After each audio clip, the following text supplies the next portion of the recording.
So here's a cool surprise. Yesterday, Platinum Games announced that they're working on a Legend of Korra game, and I actually got the chance to play it for a little while yesterday morning.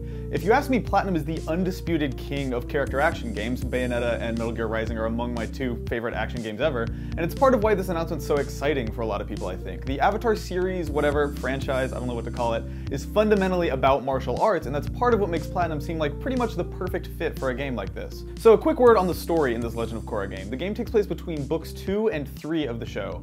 I'll avoid giving away any spoilers for the current run, but some significant events unfold at the end of book 2, and those events play directly into the state of the world in this game. The story is actually being co-written by Tim Hedrick, who worked on both the original Avatar series and on book 2 of Korra, but interestingly, the main villain was co-designed by the studio and Platinum themselves, and the producer I spoke to hinted that when you see the final boss, you will, quote, have no question that this is a Platinum game, which is a super exciting thing to hear. I would actually go even further and say that from the moment you start playing Legend of Korra, you have absolutely no question this is a Platinum banger, because dude, it really feels like one of their games. And notably, it's directed by Eero Shirahama, who is the lead designer on Anarchy Reigns and who also did design work on Mad World.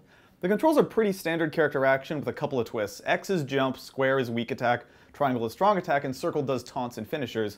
The right trigger does all your dodges and cancels, and then depending on your timing, the left trigger will either block an attack or counter it if you hit it at the very last second. That block counter system actually works a lot like the witch time system that you might remember from Bayonetta, which is part of what makes this feel so Platinum-y to me. The bumpers are reserved for switching bending schools, and yes, water bending, fire bending, earth bending, and air bending are all present and accounted for. Appropriately enough, Korra's bending skills are the main thing that set this game apart from the rest of Platinum's character action library. You can switch between unlocked bending schools at any time, even mid-combo, and they all have various strengths and weaknesses. Water bending is the weakest school, but is largely projectile-based and can therefore hit distant or elevated enemies. Earthbending is the slowest but most powerful and has plenty of knockups for starting huge aerial combos.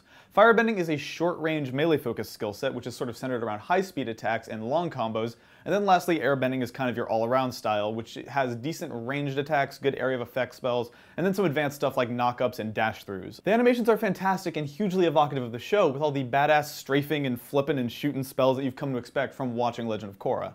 There's also a whole system built around charge moves. Charge attacks not only make the move more powerful, but builds up a meter that increases your overall damage and attack range, which is meant to incentivize using them throughout combos. It also looks awesome because, as you know from the show, they'll be charging up like a big water or fire spell like this and then firing it. So it actually makes the combat look a lot more like what we've come to expect from the show. You might notice that I keep using the word system a lot, which is probably a relief to any Platinum fans worried that this would end up being a dumbed-down version of one of their past games. The producer at Platinum who I spoke to mentioned that they've gone to great lengths to ensure that this is a game that any fan of Korra can enjoy, but they plan on providing 3 difficulty levels, with the middle difficulty being tailored to folks already familiar with third-person action games. So in short, I'm coming away super intrigued and interested in this Legend of Korra game. It's an interesting fit for Platinum, who's never really done like a short 4 to 5 hour, $15 downloadable experience before, but that's part of what makes it so intriguing. There's also something that I have to mention before we go any further, which is that there's a pro bending mode in the game. Because we don't have any footage to show you, I'm not going to go in too much depth, but if you have questions, I'll be hanging out in the comments and telling you about how awesome it is to do the pro bending activities alongside Mako and Bolin, and just, it seems like they took one of the coolest parts of the show and threw that in as an additional minigame, which is a nice idea. But yeah, any questions about Legend of Korra, again, I'll be hanging out in the comments down below, so just scroll down and throw them at me and I'll let you know what I thought. But in the meantime, thanks for watching.